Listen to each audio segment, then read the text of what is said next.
में मुख्यमंत्री योगी आदित्यनाथ ने कैबिनेट की बैठक की।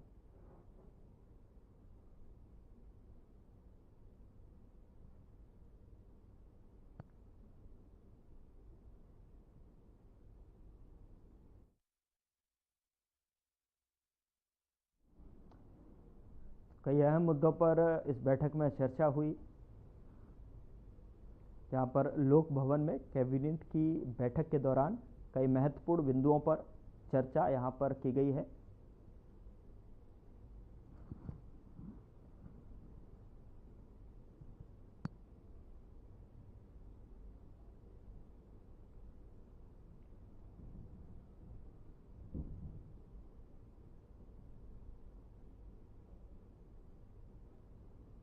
मंत्रिपरिषद की बैठक के बाद कैबिनेट निर्णयों की जानकारी देने के लिए प्रेस वार्ता का आयोजन किया गया, जिसमें बैठक में लिए गए निर्णयों की जानकारी दी।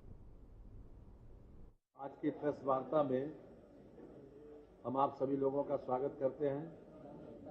आज मंत्रिपरिषद के समक्ष कुल 11 विषय प्रस्तुत हुए और 11 पर मंत्रिपरिषद की सहमति मिल गई। 3-4 विषयों पर हम आपसे बात करेंगे विशेष रूप से।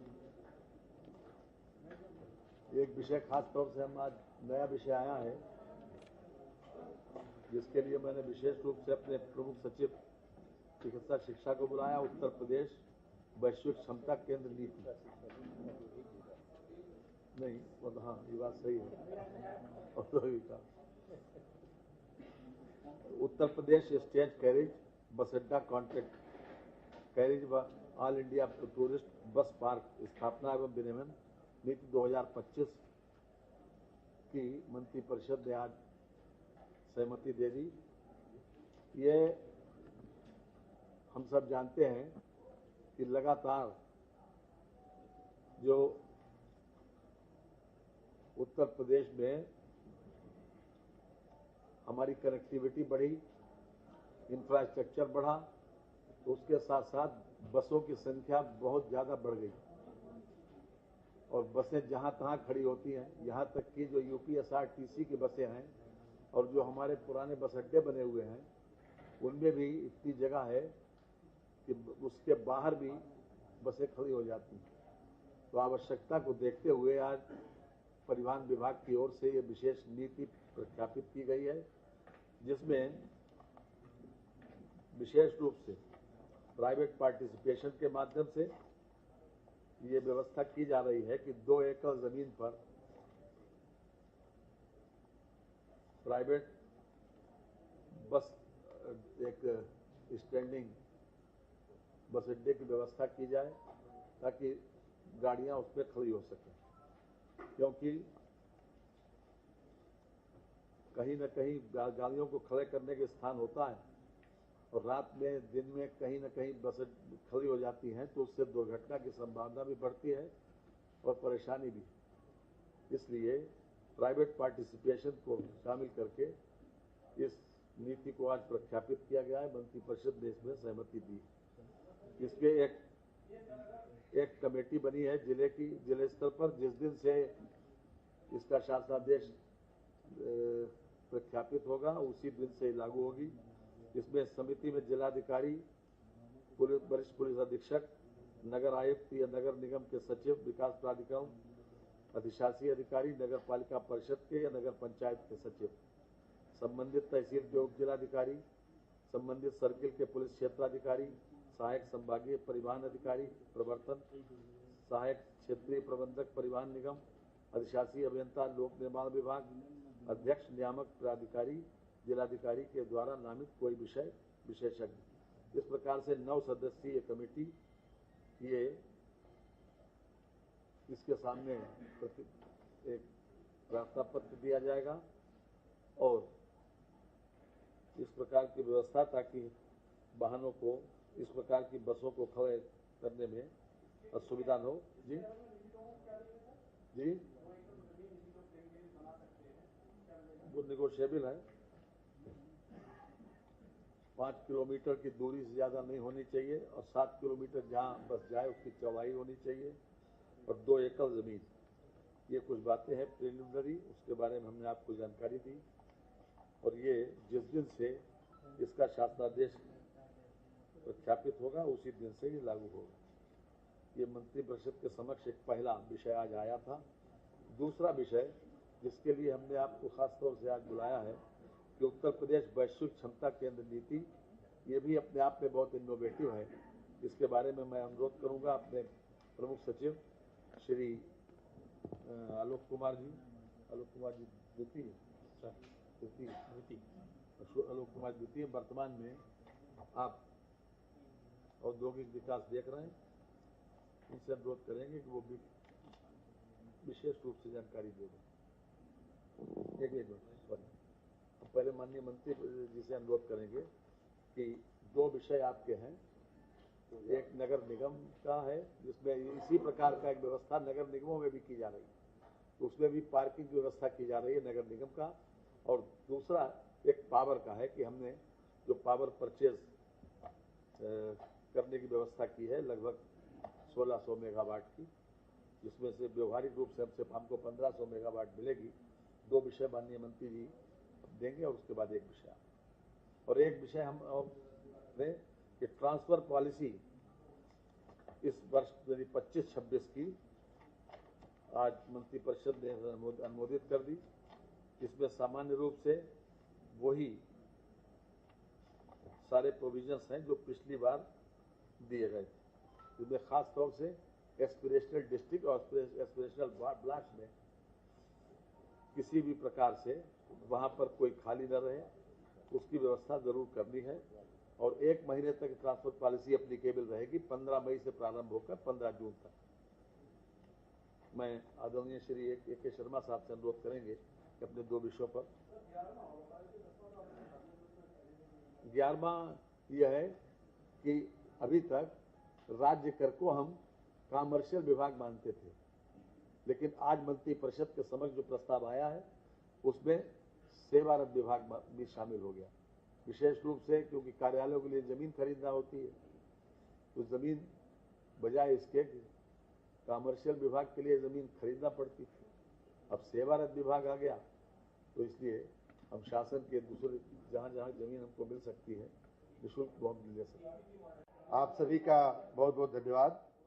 जैसा कि आप जानते हैं, उत्तर प्रदेश प्रगति के पथ पर जा रहा है और स्वाभाविक है कि हमारी ऊर्जा की जो मांग है, ऊर्जा की जो खपत है, वो दिन प्रतिदिन बढ़ती जा रही है।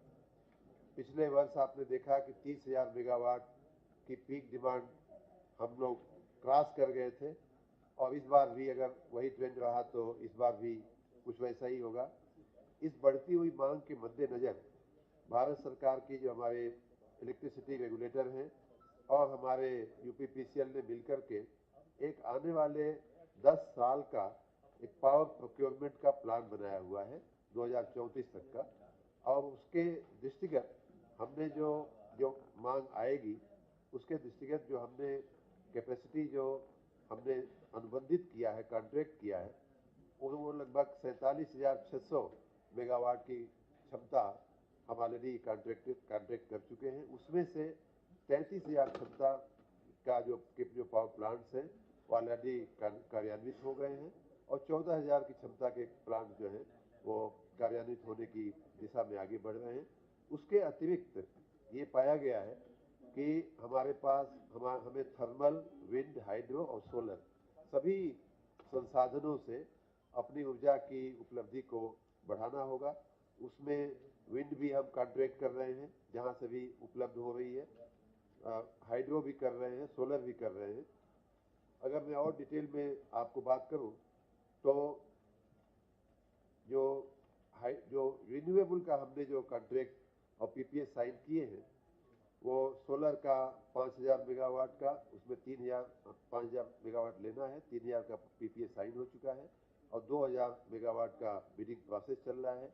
विंड का 13,000 का मेगावाट का पीपीए साइन हो चुका है। उसी प्रकार हाइड्रो ये हम मिक्स इसलिए कर रहे हैं कि कहीं कोई संकट हो और रिन्यूएबल का हमारा जो परचेज ऑब्लिगेशन है उसको मीट करने के लिए ये सब मिक्स बास्केट हम बना रहे हैं। हाइड्रो का उसी प्रकार से 5400 की कैपेसिटी जो है 4,000 मेगावाट की बिडिंग के प्रक्रिया में है। पंप स्टोरेज भी हम लगभग 25 समय से 2000 मेगावाट का बिडिंग प्रोसेस जो है लगभग पूरा हो चुका है, LOI इशू भी हो चुकी है और PPA जो है साइन होने की दिशा में हम आगे बढ़ रहे हैं। 500 मेगावाट की उसी प्रकार से हम आगे बढ़ रहे हैं।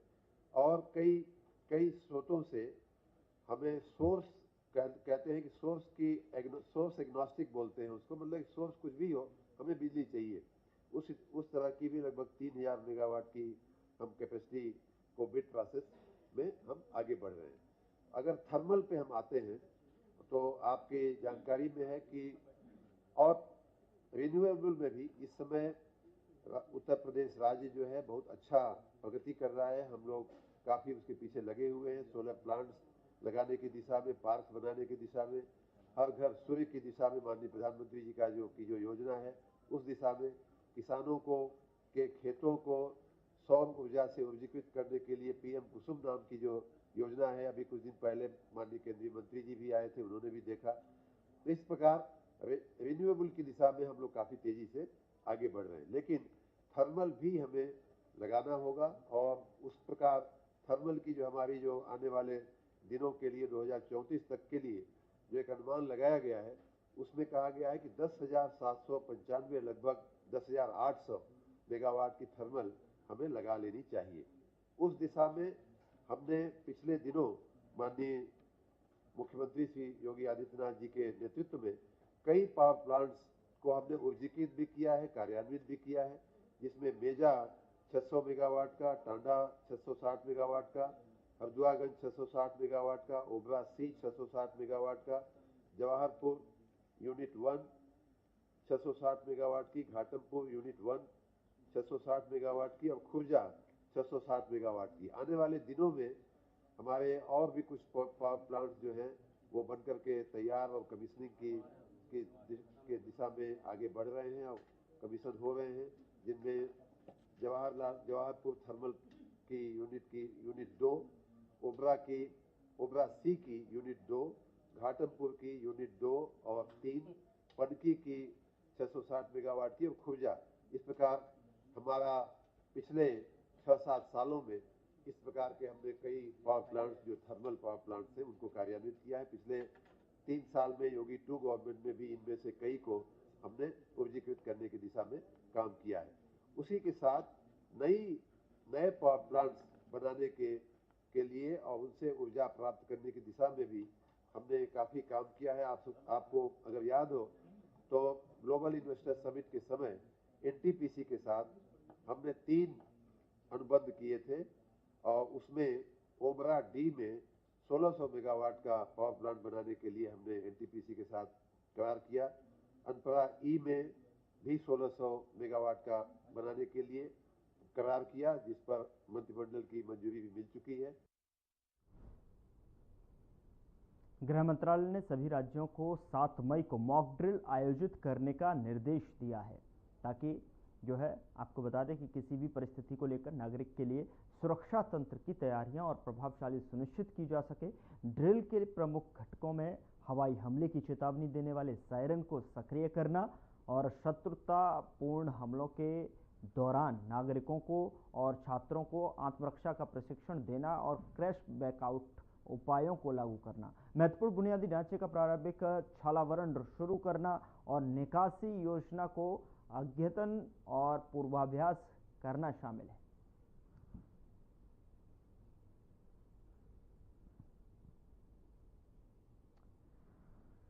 तो ऐसे में गृह मंत्रालय का बड़ा निर्देश सामने निकल कर आया है, जहां पर 7 मई को सभी राज्यों में मॉक ड्रिल करने के आदेश हैं। और ऐसे में जो है किसी भी हमले को लेकर जो है ये सतर्कता प्रशिक्षण के माध्यम से जो है बचाव को यहाँ पर सिखाना, किस तरीके से आपको बचना है, छात्रों को, नागरिकों को सुरक्षा किस तरीके से सुनिश्चित करनी है, उसको लेकर जो है मॉक ड्रिल का जो है बड़ा निर्देश गृह मंत्रालय की तरफ से।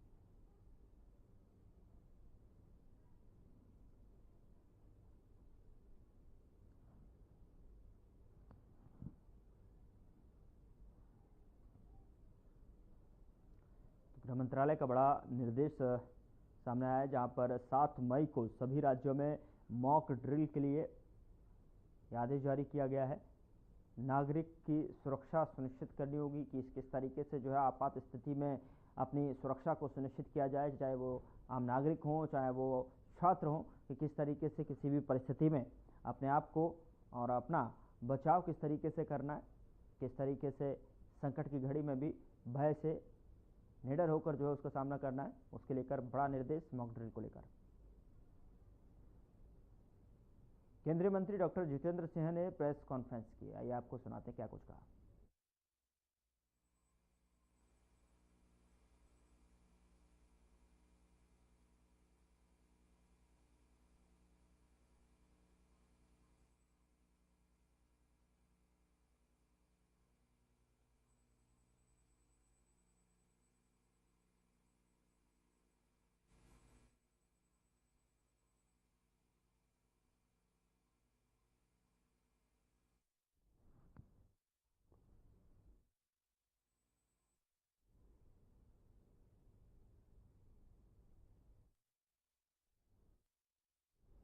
तो केंद्रीय मंत्री ने जो है प्रेस कॉन्फ्रेंस की कि किस तरीके से जो है डॉक्टर जितेंद्र सिंह ने ये प्रेस कॉन्फ्रेंस का आयोजन किया गया, जहां पर तमाम सारी विशेष महत्वपूर्ण मुद्दों को लेकर जो है प्रेस के सामने यहाँ पर वार्तालाप में उन्होंने जानकारी साझा की है। और आपको ये बताते हैं कि एक बार फिर से सुनाते हैं कि डॉक्टर जितेंद्र सिंह ने अपनी प्रेस वार्ता के दौरान क्या कुछ कहा।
मंत्री की ये प्रेस वार्ता, जहां पर नई दिल्ली से ये प्रेस वार्ता की गई है, जहां पर मीडिया से रूबरू होते हुए कई महत्वपूर्ण बिंदुओं को लेकर यहां नई दिल्ली से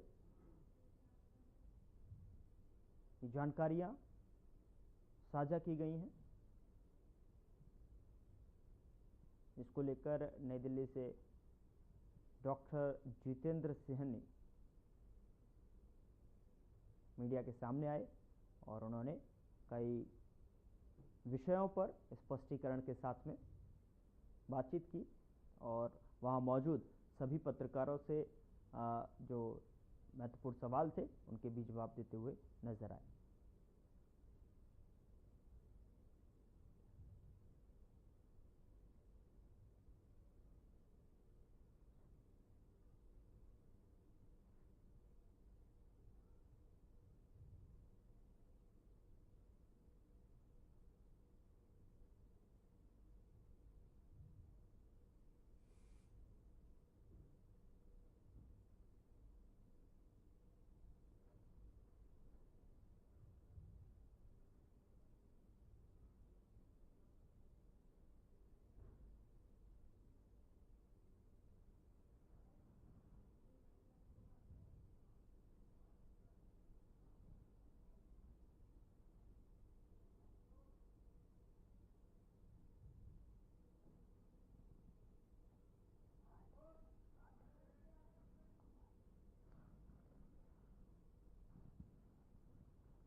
नई दिल्ली से ये प्रेस वार्ता की गई, जिसमें कि केंद्रीय मंत्री ने महत्वपूर्ण बिंदुओं पर जानकारी प्रेस के सामने साझा की है।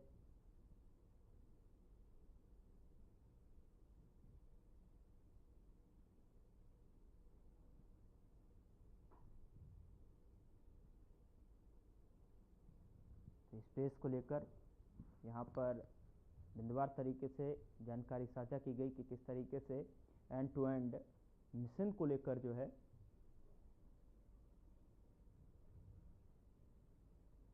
End to and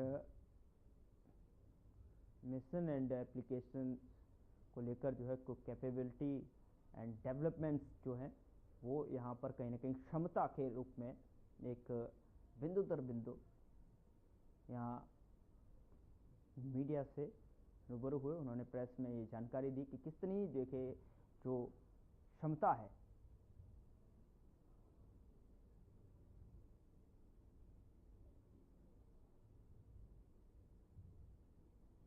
doctor Jitendra Singh ये जानकारी देते हुए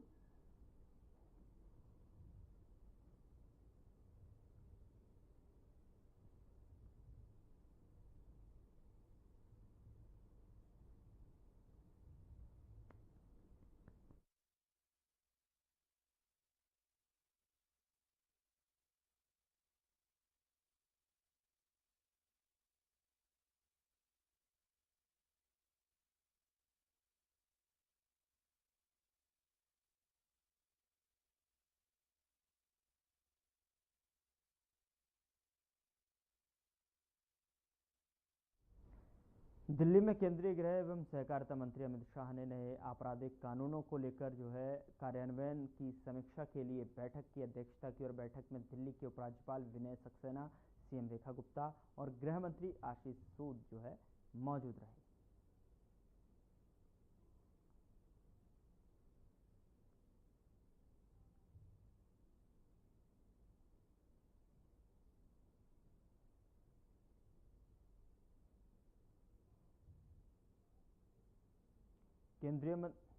केंद्रीय मंत्री भूपेंद्र यादव ने वीरेंद्र सचदेवा की मौजूदगी में वक्फ बोर्ड के बारे में मुस्लिम समुदाय के बीच गलत सूचना फैलाने के विपक्ष के प्रयास को उजागर किया। उन्होंने कहा कि वक्फ बोर्ड कानून भारत की प्रगतिशील यात्रा में एक महत्वपूर्ण मील का पत्थर है, जिसे मोदी सरकार ने आम मुसलमानों के हित में तैयार किया है। वक्फ संपत्तियों पर अतिक्रमण और दुरुपयोग मुख्य रूप से उचित रखरखाव की कमी के कारण हो रहा है। और आपको बता दें कि इसके साथ ही उन्होंने कहा कि कांग्रेस ने अभी तक ये स्पष्ट नहीं किया है कि वो वक्फ बोर्ड कानून का समर्थन करती है या फिर विरोध करती है।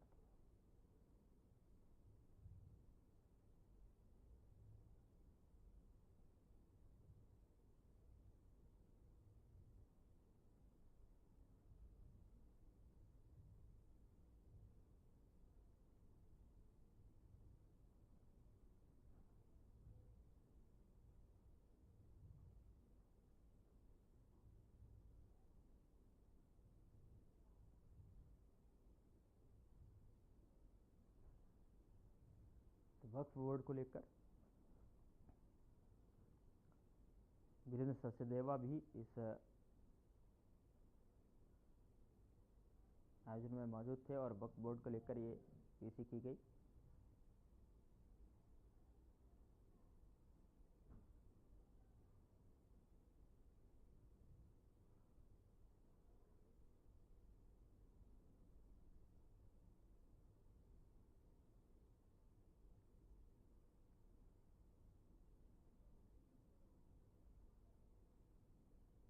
वक्फ कानून को लेकर उन्होंने साफ तौर पर कांग्रेस को आड़े हाथ लेते हुए कांग्रेस पर हमला बोलते हुए कहा कि अभी तक जो है कांग्रेस ने ये स्पष्ट नहीं किया है कि कांग्रेस वक्फ बोर्ड का समर्थन करती है, वक्फ बोर्ड संशोधन विधेयक का जो है समर्थन करती है या फिर विरोध में।